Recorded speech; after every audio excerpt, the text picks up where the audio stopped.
நாடு முழுக்க பல்வேறு குற்ற சம்பவங்கள் நடந்துட்டு தான் இருக்கு. காவல்துறையினரும் விசாரிச்சுட்டு தான் இருக்காங்க. அது போன்ற பல்வேறு குற்ற சம்பவங்களின் தொகுப்பு தான் நிகழ்தகவு.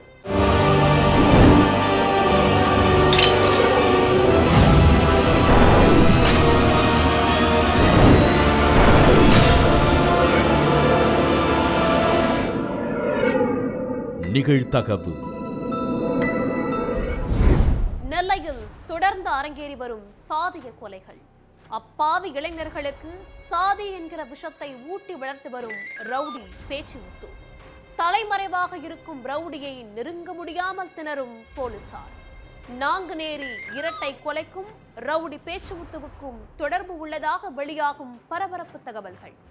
யார் இந்த பாயாசம் என்கிற பேச்சுமுத்து? அவனுடைய பின்னணி என்ன?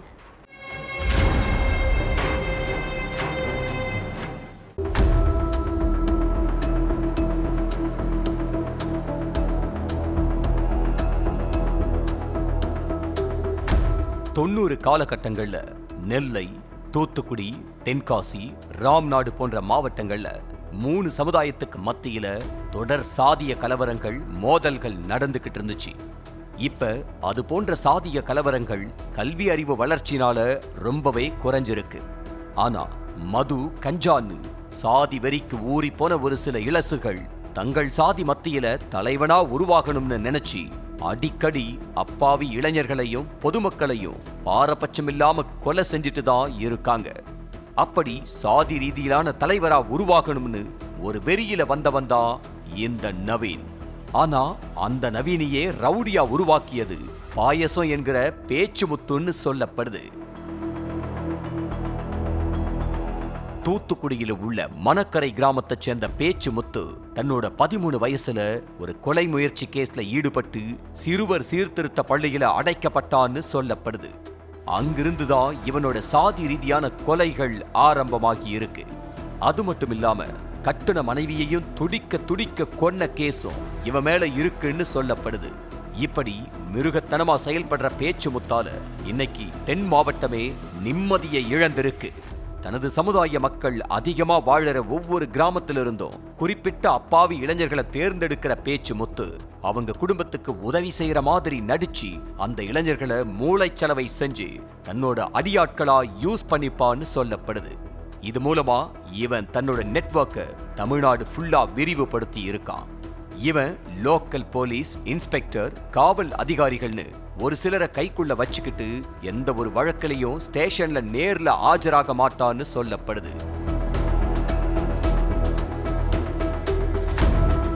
அப்படி இவனால உருவாக்கப்பட்டதா சொல்லப்படுற தூத்துக்குடி பக்கப்பட்டியைச் சேர்ந்த வடிவேல் முருகனும் கீழனத்த கிராமத்தைச் சேர்ந்த மாயாண்டியும் இப்ப உயிரோட இல்ல. 2 பேருமே மாற்று சாதி இளைஞர்களால பழிக்கு பழியா கொலை செய்யப்பட்டுட்டாங்க.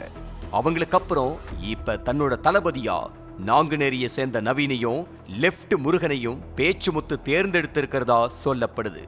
ஏற்கனவே ஆற்காடு சுரேஷ் கொலை வழக்கில் உள்ள நவீனை வச்சுதான் நெல்லை தீபக் ராஜாவை கொலை செய்ய பேச்சுமுத்து திட்டமிட்டிருந்ததா சொல்லப்படுது. அதுக்கேத்த மாதிரி தனது சமுதாயத்துல பெரிய தலையா உருவாகணும்னு நினைச்சுக்கிட்டு இருந்த நவீனுக்கு இந்த கொலைக்கான அசைன்மெண்ட் அல்வா சாப்பிட்டத போல இருந்துச்சு. அதே நேரத்துல தீபக் ராஜாவும் தன்னோட சமுதாய ரீதியான வளர்ச்சியில முன்னேறிக்கிட்டு இருந்தது நவீனோட கண்ணை உறுத்தி இருக்கு. இதனால தன்னோட அசைன்மெண்ட்டை கச்சிதமா முடிக்கணும்னு நினைச்ச நவீன் 2024ஆம் ஆண்டு மே 20ஆம் தேதி நெல்லை KTC நகர்ல உள்ள வைர மாளிகை ஹோட்டல்ல தனது பெண் தோழியோட இருந்த தீபக் ராஜாவை முகத்தை செதச்சி துடிக்க துடிக்க கொடூரமா கொன்னிருக்கான். இப்படி ஆரம்பிச்ச இந்த கொலைகள் அடுத்தடுத்து அரங்கேறாம இருக்க இரு சாதியில உள்ள முக்கிய தலைகளை வச்சு பேச்சுவார்த்தை நடத்தி இருந்ததா கூறப்படுது. அதுக்கப்புறம் கொஞ்ச நாட்கள் சாதி ரீதியான கொலைகள் நெல்லையில நடக்காம இருந்துச்சு. இந்த நிலையில தான் இப்ப நாங்குநேரியில ஒரு பயங்கர சம்பவம் அரங்கேறி இருக்கு.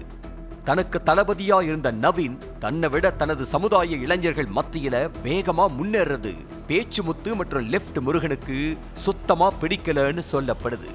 நவீனை முடக்கிவிட துடிச்ச 2 பேரும் அவனை மொத்தமா தீர்த்து கட்டவும் திட்டம் போட்டதா கூறப்படுது. ஆனா நாட்கள் போக போக இந்த திட்டத்துல மாற்றம் ஏற்பட்டிருக்கு.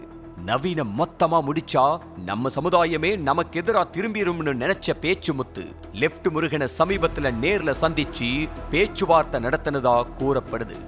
நாங்குநேரியில ஒரு கொலை திட்டத்தை அரங்கேற்றி அதுல நவீன சிக்க வச்சு அவரை குண்டர் சட்டத்திலேயோ இல்லன்னா போலீசாராலேயோ என்கவுண்டர் செய்யவோ தூண்டிவிட 2 பேரும் திட்டம் போட்டதா சொல்லப்படுது. அதுபடிதான் பெரும்பத்து கிராமத்துக்குள்ள நுழைஞ்ச ஒரு கும்பல் டீ கடையில உட்கார்ந்துகிட்டு இருந்த 6 பேரை கண்மூடித்தனமா பயங்கர ஆயுதங்களால வெட்டிட்டு அந்த கடை மேல பெட்ரோல் குண்டையும் வீசி இருக்கு. இதுல மாற்று சமுதாயத்தை சேர்ந்த ஒருத்தரும் வேடிக்கை பார்த்துக்கிட்டு இருந்த வடமாநிலத்தவரும் துடிக்க துடிக்க உயிரிழந்துட்டாங்க.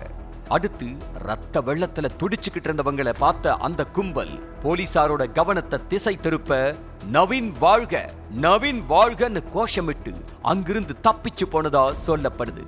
இதனால அந்த பகுதியே கலேபரமா காணப்பட்டுச்சு. இந்த விஷயத்தை கேள்விப்பட்டு ஸ்பாட்டுக்கு வந்த போலீசார் கொலையாளிகளை பிடிக்க 5 தனிப்படைகளை அமைச்சு 7 பேரை கைது பண்ணிட்டாங்க. இதுக்கிடையில சமூக வலைத்தளத்துல வீடியோ பதிவிட்ட நவீன் இந்த கொலைக்கும் தனக்கும் எந்த ஒரு சம்பந்தமும் இல்லைன்னு பேசி இருந்தான். இதனால உண்மை கொலையாளிகளை கண்டுபிடிச்சு அவங்க மேல உரிய நடவடிக்கை எடுக்கணும்னு பாதிக்கப்பட்டவங்க தரப்புல கோரிக்கை விடுத்திருக்காங்க. தலைமறைவா இருந்து ரவுடி சாம்ராஜ்யத்தை நடத்திக்கிட்டு வரும் பேச்சுமுத்து மற்றும் லெப்ட் முருகன் கும்பல்களை போலீஸ் களை எடுத்தால்தான் தென் மாவட்டங்கள்ல இனி சாதி ரீதியா நடக்கிற கொலைகள் குறையும்னு அங்குள்ள மக்கள் தெரிவிச்சிருக்காங்க. கையில் ரத்தம் வழிந்தபடி சாலையில் ஓடி வந்த பெண். சில நொடிகளில் பெண்ணின் வீட்டிற்குள் இருந்து கேட்ட பயங்கர வெடி சத்தம். வீட்டிற்குள் கரிக்கட்டையாக கிடந்த ஆண் சடலம். பக்கத்திலேயே ஆக்ரோஷத்துடன் அமர்ந்திருந்த மற்றொரு ஆண். காவல்துறையினர் விசாரணையில் வெளிவந்த திடுக்கிடும் உண்மைகள். கத்தியால் வெறியாட்டம் ஆடியது மட்டுமில்லாமல் கேஸ் சிலிண்டரை திறந்துவிட்டு தீ கொளுத்தி போட்ட கொடூரம். நடந்தது என்ன?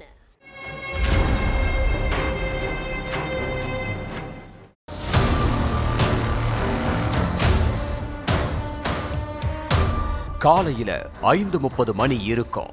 நாயக்கன் பாளையத்தில் உள்ள 35 வயசு மதிக்கத்தக்க ஒரு பெண் கையில ரத்தம் சொட்ட சொட்ட ரோட்டுக்கு ஓடி வந்திருக்காங்க.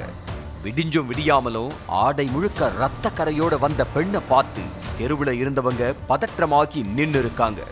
சில பேரு அவங்க பக்கத்துல போய் என்னமா ஆச்சு, கையில என்ன வெட்டுக்காயமா இருக்குன்னு கேட்டிருக்காங்க. அந்த நேரத்துல அந்த பெண்ணோட வீட்டுக்குள்ள இருந்து பயங்கர வெடி சப்தம் கேட்டு இருக்கு.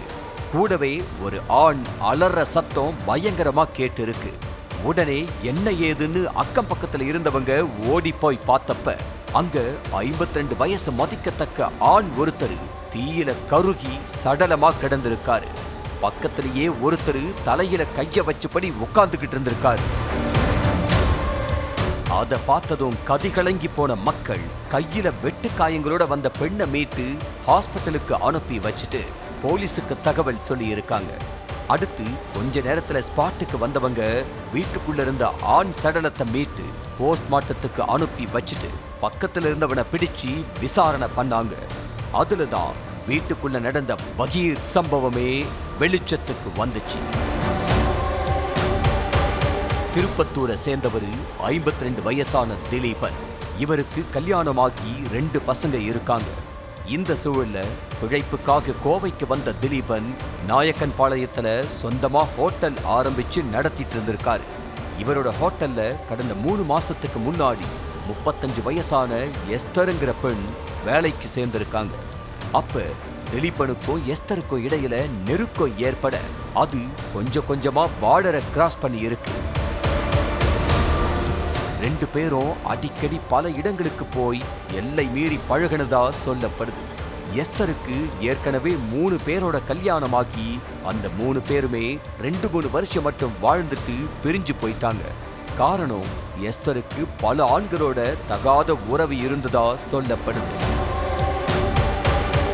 எஸ்தருக்கு திலீபனை 3 மாசமா தான் தெரியும். அதுக்கு முன்னாடியே 4ஆவதா ஆட்டோ டிரைவர் பிரேமானந்தோட தகாத உறவுல இருந்துட்டு இருந்திருக்கா எஸ்தர். பிரேமானந்தோட முதல் மனைவி உடல்நல குறைவால உயிரிழந்ததுக்கு அப்புறம் சில மாசம் தனிமையில இருந்தவரு 2வது கல்யாணம் பண்ணி இருக்காரு. ஆனா அந்த வாழ்க்கையும் அவருக்கு நல்லபடியா அமையல. அதே மாதிரி 3வது மனைவியும் பிரேமானந்த பாதியிலேயே விட்டுட்டு போயிட்டாங்க. பிரேமானந்துக்கு இருந்த மது பழக்கமும் சந்தேக புத்தியும் தான் அவரோட திருமண வாழ்க்கைய தலைகீழா புரட்டி போட்டு இருக்கு. இதுக்கிடையில தான் சவாரிக்கு போகும்போது பிரேமானந்துக்கு எஸ்தர் அறிமுகமாகி இருக்காங்க. ஆரம்பத்துல நண்பர்களா பழகின 2 பேத்துக்கும் இடையில நெருக்கம் ஏற்பட்டு கல்யாணமும் பண்ண முடிவு பண்ணி இருக்காங்க. ஆனா எஸ்தருக்கு பிரேமானந்த கல்யாணம் பண்ணிக்க துளியும் விருப்பம் இல்லை. அவரோட பணத்துக்காக மட்டும்தான் காதல் என்ற பேர்ல பழகிக்கிட்டு இருந்திருக்காங்க எஸ்தர். ஆனா அது தெரியாம பிரேமானந்த் காதலி நம்மள உயிருக்கு உயிரா காதலிக்கிறான்னு நினைச்சு அவங்களுக்கு நாயக்கன் பாளையத்துல ஒரு சொந்த வீட்டையும் கட்டி கொடுத்திருக்காரு. அதுக்கப்புறம் தான் எஸ்தரோட உண்மையான முகம் பிரேமானந்துக்கு தெரிய வந்து 2 பேருக்கு இடையில சண்டை வர தொடங்கி இருக்கு. பிரேமானந்தோட பேசுறத முழுசா நிறுத்தின எஸ்தர் அதுக்கப்புறம் திலீபனோட ஹோட்டல்ல வேலைக்கு சேர்ந்திருக்காங்க. அங்க திலீபனோட தகாத உறவு ஏற்பட்டு 2 பேரும் ஒரே வீட்ல கணவன் மனைவி போல வாழ்ந்துட்டு இருந்திருக்காங்க. இந்த விஷயம் பிரேமானந்துக்கு போக ஜனவரி 5ஆம் தேதி திலீபனோட ஹோட்டலுக்கு போயிருக்காரு. அங்க காய்கறி நறுக்கிக்கிட்டு இருந்த எஸ்தரை கத்தியால வெட்டி இருக்காரு. அதை தடுக்க வந்த திலீபனையும் வெட்டிட்டு அங்கிருந்து எஸ்கேப் ஆகி இருக்காரு. அதுக்கப்புறம் அங்கிருந்த மக்கள் தான் வெட்டு காயத்தோட இருந்த 2 பேரையும் ஹாஸ்பிட்டல்ல சேர்த்து இருக்காங்க. அடுத்து திலீபன் கொடுத்த புகாரோட அடிப்படையில கேஸ ஃபைல் பண்ண போலீஸ் தாக்குதல்ல ஈடுபட்ட பிரேமானந்த அரெஸ்ட் பண்ணி சிறையில அடைச்சிட்டாங்க. ஆனா ஜெயிலுக்கு போன 20 நாட்கள்ல ஜாமீன்ல வெளியில வந்த பிரேமானந்துக்கு எஸ்தர் மேல இருந்த ஆத்திரம் கொஞ்சம் கூட குறையல. சம்பவத்தன்னைக்கு, அதாவது செவ்வாய்க்கிழமை காலையில 5 மணி அளவுல நாயக்கன் பாளையத்துல உள்ள எஸ்தர் வீட்டுக்கு போய் கதவை தட்டி இருக்கான். இவ்வளவு சீக்கிரம் யாரு கதவை தட்டுறதுன்னு எஸ்தர் முணுமுணுத்துக்கிட்டே கதவை ஓபன் பண்ண வாசல்ல வெறியோட நின்னுக்கிட்டு இருந்த பிரேமானந்த் மறைச்சு வச்சிருந்த கத்தியால எஸ்தரோட கையிலேயே வெட்டி இருக்கான். அவங்களோட அலறல் சத்தத்தை கேட்டு பெட்ரூம்ல இருந்து திலீபன் ஓடி வந்திருக்காரு. அப்போ திலீபனும் வீட்டுக்குள்ள இருக்கிறது தெரிஞ்சதும் ஆத்திரத்தோட உச்சிக்கு போனவன் எஸ்தரை விட்டுட்டு திலீபனை கண்மூடித்தனமா வெட்டி இருக்கான். அது மட்டும் இல்லாம ஆத்திரம் அடங்காம வீட்டுக்குள்ள இருந்த கேஸ் சிலிண்டரை திறந்து விட்டுட்டு தீ வச்சிருக்கான். அதுல திலீபன் பலத்த தீக்காயம் அடைஞ்சி சம்பவ இடத்திலேயே தீயில கருகி உயிரிழந்துட்டாரு. திலீபனை கொலை பண்ணிட்டு தப்பிச்சு போகாம வீட்டுக்குள்ளே இருந்திருக்கான் பிரேமானந்த். விசாரணையில மொத்த உண்மையும் தெரிய வந்துச்சு. அடுத்து பிரேமானந்த் மேல கொலை வழக்கு பதிவு செஞ்ச போலீஸ் அவனை அரெஸ்ட் பண்ணி சிறையில அடைச்சிட்டாங்க. பள்ளி முடிந்து வீட்டிற்கு சென்ற குழந்தைகள் நடு வீட்டில் தாய் கழுத்தில் காயங்களுடன் சடலமாக கிடந்ததைக் கண்டு அதிர்ச்சி. சடலத்தை மீட்டு விசாரணையில் இறங்கிய போலீஸ். உயிரிழந்த பெண்ணின் கணவரும் தற்கொலைக்கு முயன்றதால் அதிர்ச்சி. மனைவியை கொலை செய்துவிட்டு கணவன் தற்கொலை முயற்சியில் ஈடுபட்டது ஏன்? பின்னணி என்ன?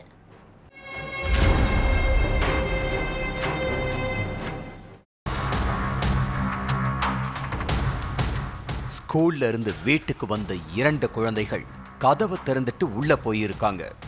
அப்ப நடு வீட்ல தாய் ஜிபி மோல் கழுத்துல காயங்களோட உயிரிழந்து கிடந்ததை பார்த்து அதிர்ச்சி அடைஞ்ச குழந்தைகள் கதறி அழுதுருக்காங்க. அடுத்து பக்கத்து வீட்டுக்கு ஓடி போன 2 குழந்தைகளும் தாய் உயிரிழந்த விஷயத்தை பத்தி சொல்லி இருக்காங்க.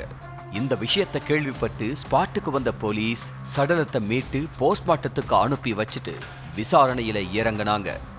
அப்ப வீட்டுக்குள்ள கிடந்த ஜிபி மோலின் போனை போலீசார் கைப்பற்றி இருக்காங்க. அந்த நேரத்துல அந்த நம்பருக்கு ஒரு போன் கால் வந்திருக்கு. எதிர்முனையில பேசின ஒருத்தர், உங்க கணவருக்கு ஆக்சிடென்ட் ஆயிருச்சு, உடனே ஹாஸ்பிட்டலுக்கு வாங்கன்னு சொல்லி இருக்காங்க. இதை கேட்டு நேரா ஹாஸ்பிட்டலுக்கு போன போலீஸ் ட்ரீட்மெண்ட்ல இருந்த நபர்கிட்ட விசாரணையில இறங்குனாங்க. கேரள மாநிலம் எர்ணாகுளத்தில் உள்ள கீழில்லம் பகுதியைச் சேர்ந்தவர் லைஜோ. இவருக்கு கல்யாணமாகி ஜிபி மோலுங்கிற மனைவியும் 2 குழந்தைகளும் இருக்காங்க. லைஜோ அதே பகுதியில ஒரு ஹோட்டலை வச்சு நடத்திக்கிட்டு இருந்தாரு. கல்யாணமாகி கொஞ்ச நாட்கள் வரையும் குடும்ப வாழ்க்கையும் தொழிலும் லைஜுவுக்கு நல்லபடியா தான் போயிட்டு இருந்திருக்கு. லைஜு இப்பதான் தொழில்ல கொஞ்சம் கொஞ்சமா முன்னேறிக்கிட்டு வந்ததாகவும் சொல்லப்படுது.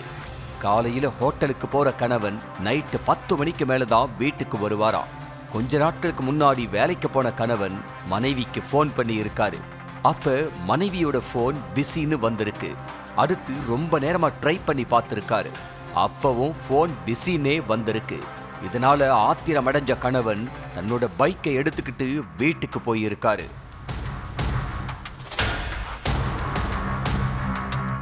அப்ப வீட்ல மனைவி யார் கூடவோ போன்ல சிரிச்சு சிரிச்சு பேசிக்கிட்டு இருந்ததா கூறப்படுது.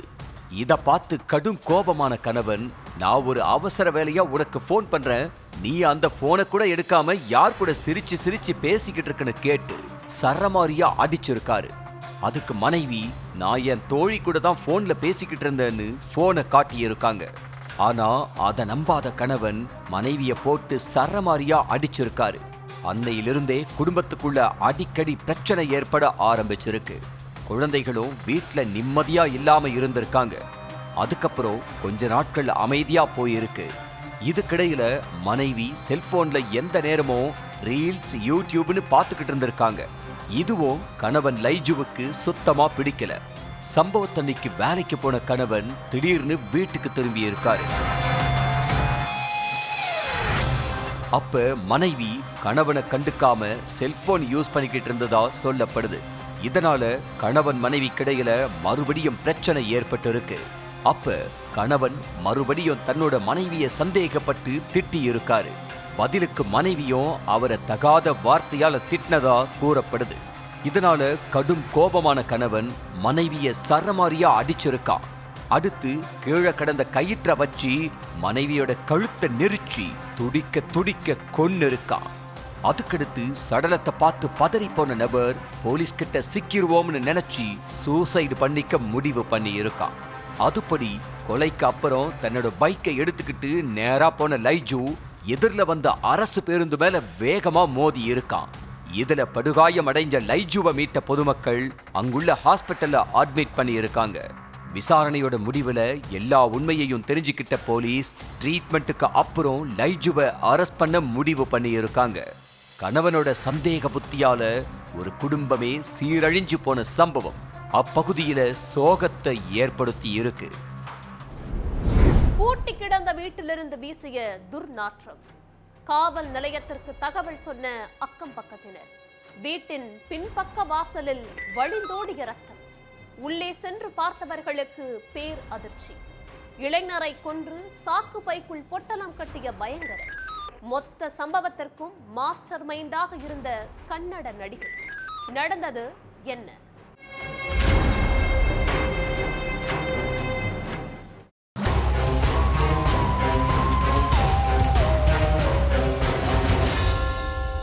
பக்கத்து வீட்டில இருந்து துர்நாற்றம் வீசுறதா பெங்களூரு மஞ்சுநாத நகர் பகுதியைச் சேர்ந்த ஒருத்தர் போலீஸுக்கு தகவல் சொல்லி இருக்காரு. உடனே சம்பவ இடத்துக்கு போய் பார்த்தப்ப துர்நாற்றம் வீசி இருக்கு. அதுக்கப்புறம் அந்த வீட்டுக்குள்ள போய் சோதனை பண்ணலாம்னு பார்த்தா வீடு வெளிப்பக்கமா பூட்டி இருந்திருக்கு. அப்பதான் பக்கத்து வீட்டுக்காரங்க, இந்த வீட்டுக்கு பின்பக்கமாவும் ஒரு வாசல் இருக்கு, அந்த சைடு போய் பாருங்க சார்னு சொல்லி இருக்காங்க. அதுக்கப்புறம் போலீஸ் பின்பக்கம் போய் பார்த்தப்ப அங்க ஒரே ரத்தமா இருந்திருக்கு. என்னடா இது இவ்வளவு ரத்தம்னு போலீஸ் உட்பட அக்கம் பக்கத்துல உள்ளவங்க எல்லாரும் அதிர்ச்சியில உறைஞ்சு போய் நின்னு இருக்காங்க. இதுல கண்டிப்பா ஏதோ வில்லங்கம் இருக்குங்கிறத புரிஞ்சுக்கிட்ட போலீஸ் பூட்டை உடைச்சிட்டு உள்ள போய் பார்த்திருக்காங்க. வீட்டுக்குள்ள பல இடங்கள்ல தேடியும் துர்நாற்றம் எங்கிருந்து வருதுங்கிறத கண்டுபிடிக்க முடியாமலேயே இருந்திருக்கு. அப்பதான் கட்டிலுக்கு கீழே ஒரு பெரிய சாக்கு பை இருக்கிறத போலீஸ் பார்த்திருக்காங்க. அந்த பைய திறந்து பார்த்தா அதுக்குள்ள சுமார் 30 வயசு மதிக்கத்தக்க ஆண் சடலம் இருந்திருக்கு.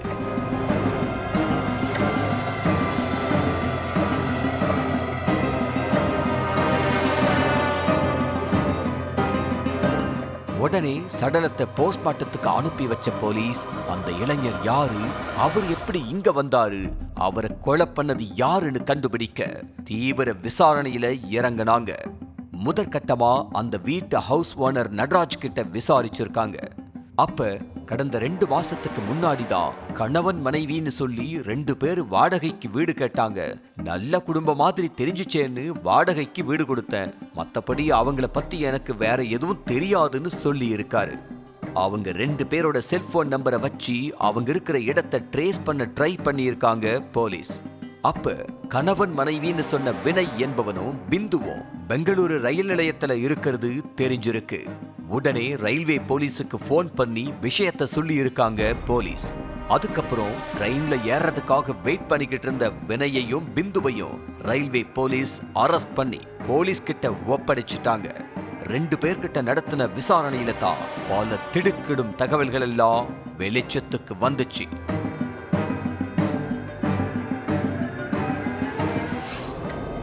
கர்நாடக மாநிலம் பெங்களூரு பாகல்குண்டே பகுதியைச் சேர்ந்தவங்க 28 வயசான பிந்து.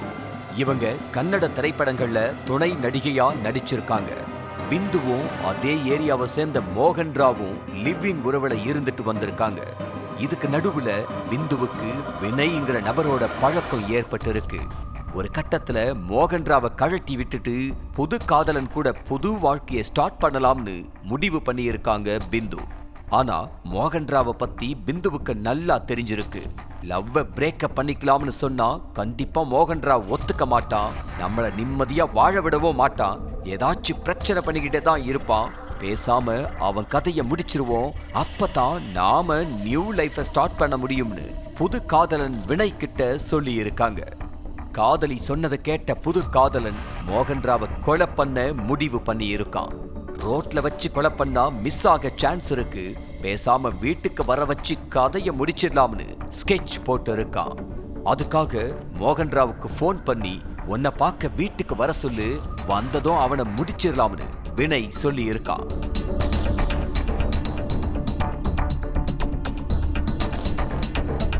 உடனே பிந்துவும் மோகன் ராவுக்கு போன் பண்ணி உன்னை பார்க்கணும் போல இருக்கு, வீட்டுக்கு வான்னு கொஞ்சி குழாவி பேசி இருக்கான். காதலி போன் பண்ணி கூப்பிட்ட மறு நிமிஷமே 2 வீலரை எடுத்துக்கிட்டு காதலிய பார்க்க ஆசையா கிளம்பி இருக்காரு. அப்படி வீட்டுக்கு வந்த காதலன் மோகன் ராவுக்கு மது விருந்து வச்ச பிந்து கையோட வினய்க்கும் போன் பண்ணி இன்ஃபார்ம் பண்ணி இருக்கா. அடுத்த நொடியே அங்க வந்த வினய் மது போதையில் இருந்த மோகன் ராவை இரும்பு கம்பியால கண்மூடித்தனமா அடிச்சிருக்கான். அதுக்கப்புறம் அவரோட கை கால்களை கயிறால கட்டி பிந்துவும் வினயும் சேர்ந்து வெறித்தனமா தாக்கி இருக்காங்க. அதுக்கப்புறம் மோகன் ராவோட சடலத்தை ஒரு பெட்டியில அடைச்சு வச்சு வீட்டை பூட்டு போட்டுட்டு இரவோடு இரவா அங்கிருந்து எஸ்கேப் ஆயிட்டாங்க. இந்த சம்பவம் நடந்தது கடந்த 18ஆம் தேதி நைட்டு 11 மணிக்கு. ஒவ்வொரு ஊரா சுத்திக்கிட்டு இருந்தவங்களை செல்போன் நம்பரை ட்ரேஸ் பண்ணி பெங்களூரு ரயில்வே ஸ்டேஷன்ல வச்சு மடக்கி பிடிச்சிட்டாங்க. அடுத்து பிந்து வினய் 2 பேர் மேலையும் மர்டர் கேஸ் ஃபைல் பண்ணி ஜெயில்ல அடைச்சிட்டாங்க. ஒவ்வொரு குற்றங்களின் முடிவும் சட்டத்தின் கையில். பார்க்கலாம் அடுத்த நிகழ்தகவு.